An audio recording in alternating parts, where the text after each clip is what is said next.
రామోజీరావు గారిది most inspirational journalist. ఇందాక కుల్లూరు పార్థసారథి గారు చెప్పిన, ఇందాక అమరావతి నుంచి నాయ ఎమ్మెల్యే గారు మాట్లాడినా కానీ, పార్థసారథి గారు చెప్పినా కానీ, ఆయనకి ఖచ్చితంగా ఒక విగ్రహం పెట్టాలని. ఎందుకంటే జర్నలిస్ట్ విలువల్ని కాపాడి ఆయన ఎందుకు ఇన్స్పిరేషన్ అంటే, ఎన్ని కష్ట నష్టాలు వచ్చినా, ఒక జర్నలిస్ట్గా ఉండటం వేరు, ఒక పత్రిక అధిపతిగా ఉండి అన్ని ఒడిదుడుకులు ఎదుర్కొని ఆయన కుటుంబాన్నంతా బెదిరించినా కానీ, ఏమి చేసినా కానీ, జనరల్గా కుటుంబ సభ్యులు కష్టం వస్తే నలిగిపోతాం.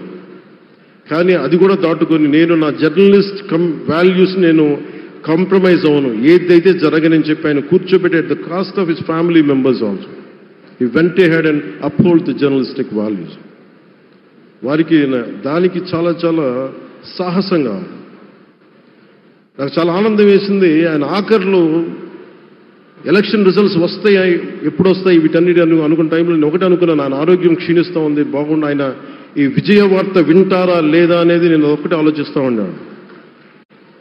సో నేను శ్రీమతి శైలజా కిరణ్ గారిని, సుమన్ గారిని, శ్రీమతి విజయశ్రీ గారిని అడిగినప్పుడు నేను ఒకటి అడిగాను, ఆయన విన్నారా అండి, ఆయనకి మాటలు వినిపించినాయా?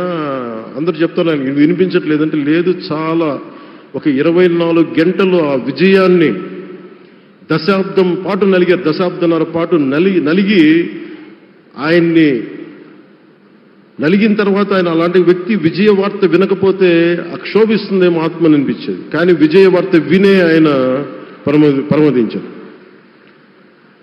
అందుకు నాకు చాలా ఒక తృప్తినిచ్చింది.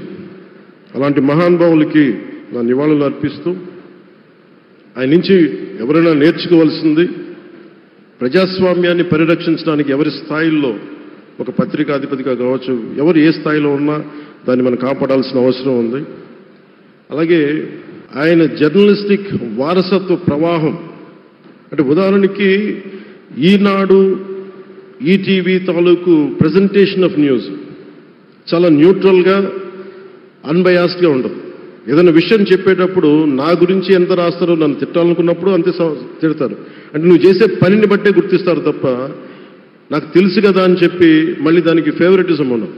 అది తెలుగుదేశం పార్టీ కావచ్చు, ఇంకొక పార్టీ కావచ్చు, కాంగ్రెస్ కూడా కావచ్చు. కాంగ్రెస్ చేస్తే కాంగ్రెస్ని ఆయన్ని పైకెత్తిన సందర్భాలు ఉన్నాయి. అలాగే ఏ పార్టీ తప్పులు చేసి నచ్చని, ప్రజలకి ఇబ్బందికరమైన సంఘటనలు జరిగినప్పుడు ఏం మాత్రం వెనకాడకుండా ఫ్రంట్ పేజీలు వేసేవాడు. ఫ్రంట్ పేజ్లో మరీ చాలా బలంగా చేసేవాడు. సో అందుకే నాకు అనిపించింది, ఒక జర్నలిస్టిక్ వాల్యూస్, ఆయన తాలూకు వారసత్వ ప్రవాహం ప్రతి జర్నలిస్టు పుణికిపుచ్చుకోవాలి, అది తీసుకోవాలి.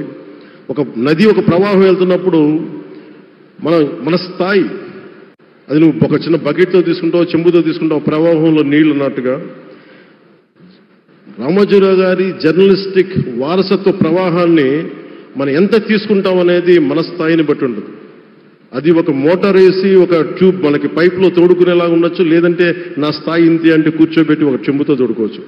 అలాంటి అపరిమితమైన ప్రవాహం, ఆగని ప్రవాహం, ఉధృతమైన రామోజీరావు గారి జర్నలిస్ట్ వారసత్వ ప్రవాహం ఈ రాష్ట్ర ప్రజలందరూ కూడా, తెలుగు ప్రజలందరూ కూడా దాని నుంచి మనకి ఒక స్ఫూర్తిని తీసుకోవాలని మనస్ఫూర్తిగా కోరుకుంటూ, నాకు అవకాశాన్ని ఇచ్చిన నా సహచర మంత్రివర్యులందరికీ, ఇక్కడికి వచ్చిన ప్రత్యేక ఆహ్వానితులుగా వచ్చిన జర్నలిస్ట్ పెద్దలందరికీ, పత్రికా ప్రతినిధులందరికీ, ఇక్కడికి వచ్చిన అతిథులందరికీ, విశిష్ట అతిథులందరికీ ప్రత్యేకమైన ధన్యవాదాలు తెలియజేసుకుంటూ, కృతజ్ఞతలు తెలియజేసుకుంటూ సెలవు తీసుకున్నాను. జై Hind. Thank you honourable deputy chief minister గారు.